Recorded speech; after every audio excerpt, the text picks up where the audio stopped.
Hello, my name is Marcus, and welcome to my channel. Dragon Ball Daima, episode 19, subtitled Betrayal, just dropped from Crunchyroll, and we are here to talk about it. Let's go ahead and start off with the most obvious. We guessed that Glorio's wish was for everybody to become adults again. We were exactly right. Haha, we know Dragon Ball somewhat, I guess. So all of our heroes become adults: Goku, Vegeta, Bulma, Dende, Piccolo, yeah, buddy. So that was very exciting to see. I enjoyed the kid aspect of Daima, but seeing Goku and Vegeta return finally as adults most absolutely put a smile on my face. Just something about just seeing our hero, how he's meant to be seen. Like I said, not to hate on kid Goku, but just seeing adult Goku come back, it just put a smile on my face. It really did. I tell you what, I was definitely surprised to see Glorio survive this encounter with Dr. Arnisu. Kind of get a little bit in more depth about their relationship. So it would appear that Dr. Arnisu saved Glorio from the third demon realm and gave him a job on the first demon realm. So I thought it was way more deeper than that. I thought she had him like kind of hooked in slavery somewhat, but I guess it was just as simple as him just working for her. I mean, it's really just doesn't go any deeper than that. So she basically was just upset, and in the end just fired him, like, you're fired. So I'm like, all right, cool, I guess he's not gonna die. I'll take it. Then of course, the moment Goku and Vegeta become adults, they let their Saiyan heritage come out in the forefront for sure. Goku's like, all right, since we're adults, we don't really need to fight this guy together, so I think I'm good by myself. And Vegeta's like, yeah, you're right, I get to fight him first because it's my turn. I love it. I love the attitude, and it makes sense too, because they're clearly stronger as adults than they are as kids. So Vegeta takes the forefront to take on King Gomah, and he's actually doing relatively well as just in his natural state as he starts the fight. But as the fight progresses, Vegeta quickly transforms into a Super Saiyan. After that, when he kind of has him pinned, he slowly progresses from Super Saiyan to Super Saiyan 2 to eventually into his Super Saiyan 3 form as an adult. And we finally get a canon look at Super Saiyan 3 Vegeta as an adult. And of course, it is an absolute beautiful spectacle of a display. It really is. It kind of looks extremely similar to how he looked as a kid in the Super Saiyan 3 form. Kind of reminded me a lot of the Beast Gohan form. Like I said, the hair kind of sticks out at a 90-degree angle. It doesn't droop down like Goku's SS3 form does. It kind of sticks out like the Beast Gohan form. I don't think his hair is as long as Beast Gohan, but I feel like maybe like 70% of the Beast Gohan hair, if I had to take an educated guess. Now, what followed was a miraculous display of power and domination by Super Saiyan 3 Vegeta versus Gomah. I mean, Gomah literally could not touch him. Vegeta dominated him with punches and kicks and ki blasts throughout the full duration of the fight, which of course leads me to further believe that the demon eye that Gomah possesses only allows him to just match the opponent that he's facing, and it just allows him to survive. It doesn't really give him that much fighting ability. It doesn't really give him any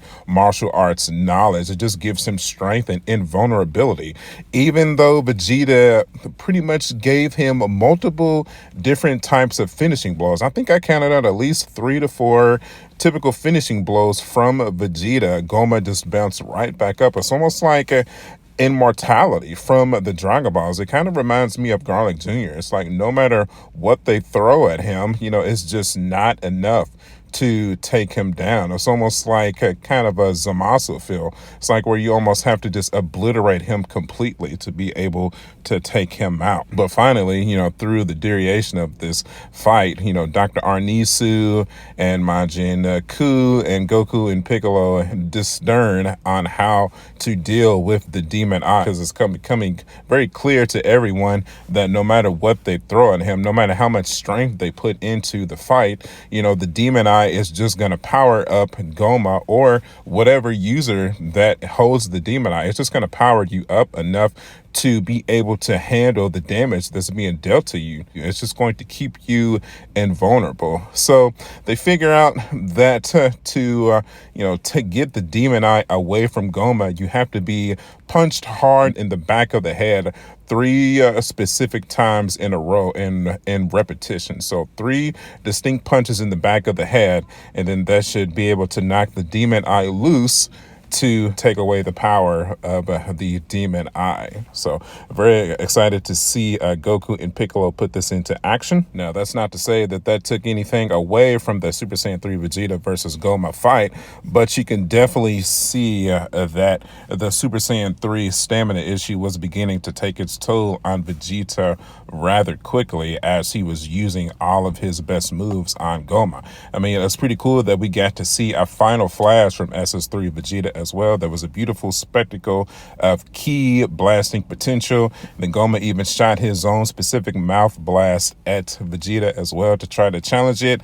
Didn't have a shot. The final flash seemed to obliterate Gomah completely. But like I said, with the power of the demon eye, it just brought him right back to fruition. And it's almost like he was damaged at first, but the demon eye just brings him right back to full health after every ounce of damage that Vegeta dealt out to him. I do have a little bit of a nitpick here. Not to say that I didn't enjoy this fight. This is easily one of my favorite displays of power throughout the entire series. This is definitely a fan service fight. Just seeing Vegeta showcase his power as a Super Saiyan 3. I will always be grateful to Toriyama and the writers of the show for giving us that fan service for Vegeta. You cannot take that away from them at all whatsoever. But what I don't like is that throughout this fight, we kind of had this same situation last episode. Everybody was giving their all against Gomah. Kid Goku was Super Saiyan 3 and then Super Saiyan 4. And then we kind of figure out in that episode that no matter how much power Goku put into the fight, he was dominating Gomah each time he rose to a new level of power. But eventually, due to the power of the demon eye giving Gomah invulnerability, we know that we're going to have to win this fight with a mind and not brawn. So I feel like that was figured out on episode 18. We didn't need to rehash it again for episode 19. But like I said, a little bit of a nitpick, but if we had to go through that to get the fan service of an adult Super Saiyan 3 Vegeta fight, I can accept it. It is what it is. And with that, we finally see Vegeta start to succumb to the stamina of the Super Saiyan 3 powers. Even Gomah trying to goad him into using his strongest abilities and using all of his powers because he knows that the demon eye is not going to let him die. So of course he wants Vegeta to utilize all of his stamina and energy so that he can go ahead and end the fight. He even mentions, why not all of y'all fight together? Just give her your all. Let everybody fight together. It's even like Gomah knows the weakness of the users against the demon eye, so he's trying to goad everybody to just come in and utilize all the power so that he can be done with it. Vegeta loses the Super Saiyan 3 and he's still trying to fight, which funny enough, he's still putting up a decent fight even in his natural state, which is so funny because like I said, the demon eye, it doesn't even allow Gomah to end the fight. It's almost like it reverts back to the strength that Vegeta was fighting at in a natural state. It's so confusing because if he was fighting the natural state Vegeta in the same stern that he was fighting Super Saiyan 3 Vegeta, you would think the fight would be over automatically, but no, that's just not how the demon eye works, apparently. It's so weird. They would get easily one of the funniest scenes in all of Daima. They kind of bring some of that adult humor back since they're all adults now. So they all have their plan in motion, and Goku and Piccolo are going to take on Gomah. Goku's going to fight him while Piccolo punches him in the head 3 times. So they have to call Vegeta back down so that they can put the plan into motion. And of course, Vegeta's like, no, I'd rather die than stop this fight. The Bulma's like, no, you're not. That's stupid. you bring your ass down right here, or I will never take a bath with you again. And we finally come to the realization that Vegeta is a black man. Saiyans are black. I'm just saying, bro. He's not giving up them cheeks, cuz Saiyans love fighting, but apparently something about them cheeks, cuz are like, hey, don't be taking away my goods now. I love my fighting, but I got don't take away my shower time now. Come on now, hold on.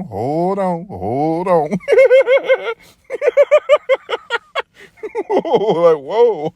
All right, you got me, cuz. Kakarot, sub in. Oh no, Boomer has spoken. So, all right, it is what it is. Gotta love that Dragon Ball humor. It has not failed me yet, and I doubt it will ever fail me anytime soon.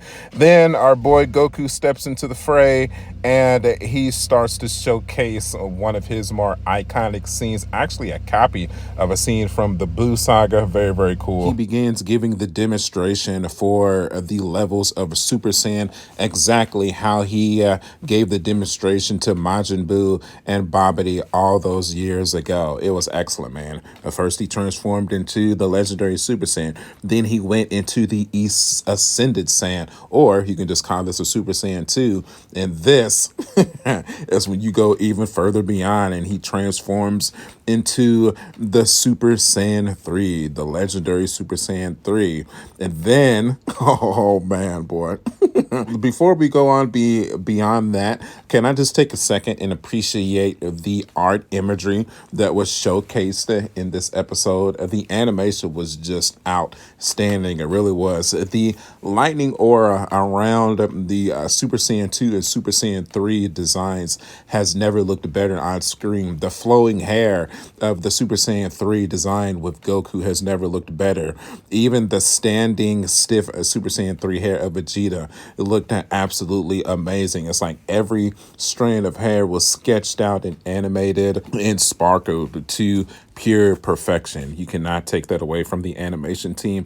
Definitely, I know I've said this numerous times over these 19 episodes, but easily one of the best animated episodes of Dragon Ball specifically that I have ever seen. It really is, man. Super Saiyan 3 has never looked this good on screen before. It just hasn't. It's as simple as that. Then, as a most likely a non-shock to anyone watching the show, we get a suitable smile from Goku as he looks at Gomah and says, and I have one more bonus for you. And then he starts to power up yet again. And just the lightning really starts to speckle around his entire body. The golden aura just really starts to exuberate and flash in a more expanded fashion than it did before. His hair really starts to flutter.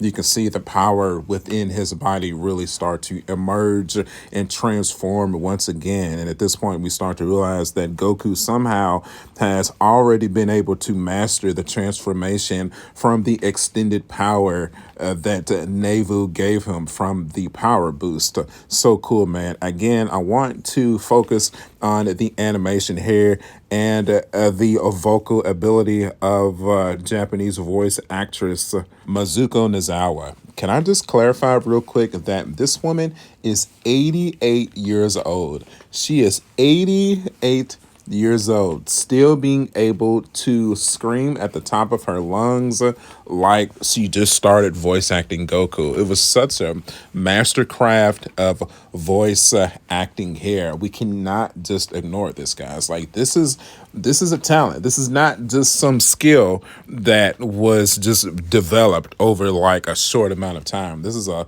craft, masterclass of a lifetime amount of work that took to be able to do this level of voice acting. As we know, if you're a deep Dragon Ball fan, Sean Schemmel has in the past passed out in the sound booths before from having to scream at such a capacity during specifically some of the transformations into the Super Saiyan 3 form. But this one, her transforming into the Super Saiyan 4 form and just showcasing the emotion and the exaggeration of the power needed to reach the form, the voice acting needed, showcasing that raw emotion, round of applause, chef's kiss. It's definitely the moments like this that has made us all Dragon Ball fans for so long. You know, if you go into Facebook or Instagram or TikTok and you see people like, it's not canon, like Dragon Ball's dead, they're just not real fans. You know, I'll go on that tangent and go on to say, if you looked at this episode and you're still claiming that, like, this is dumb, like, were you even a real fan to begin with? I honestly don't think you were.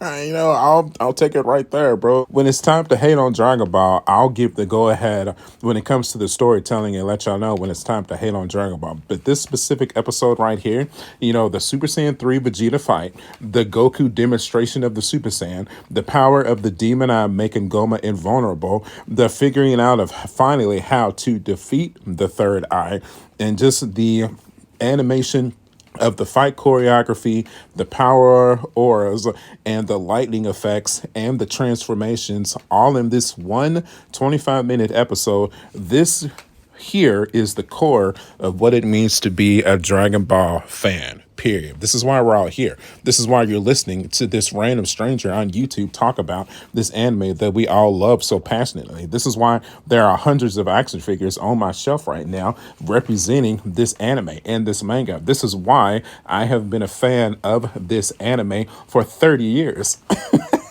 That's all it is to it, man. This is the type of content. This is why we've all come together. This is why we've been watching this show for 19 episodes. This is the payoff here. You know, sure, some of the non-believers, they're going to call it fan servicey, but I don't give a fuck. It makes me happy. I'm happy.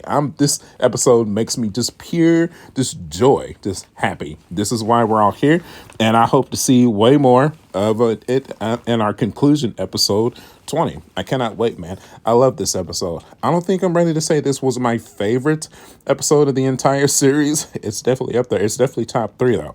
This is good, man. This is Dragon Ball at its best. This is what we've been waiting for. You know, I'm glad that y'all are here with me, and I cannot wait to see this conclusion of this story, and hopefully it leads into more Dragon Ball. I can't wait, man. I'm so happy. And that's going to do it for me here. So y'all know what to do. If you enjoyed this episode, if you enjoyed my breakthrough of this episode, you know what to do. Hit that like button, my friends. I'd really appreciate it. If you want to see more content like this, if you want to see our conclusion, episode 20, the last one, you know what to do. Make sure you get subscribed. You can follow me at youtube.com/marjack79. I am also on Facebook, Instagram, and TikTok. I've been a fan of this anime virtually my entire life, and that is not going to stop anytime soon. So if you're a fan as well, you are exactly in the right place. So as always, thank you all for the support, and I will see y'all on the next one. I'll catch y'all later. Bye.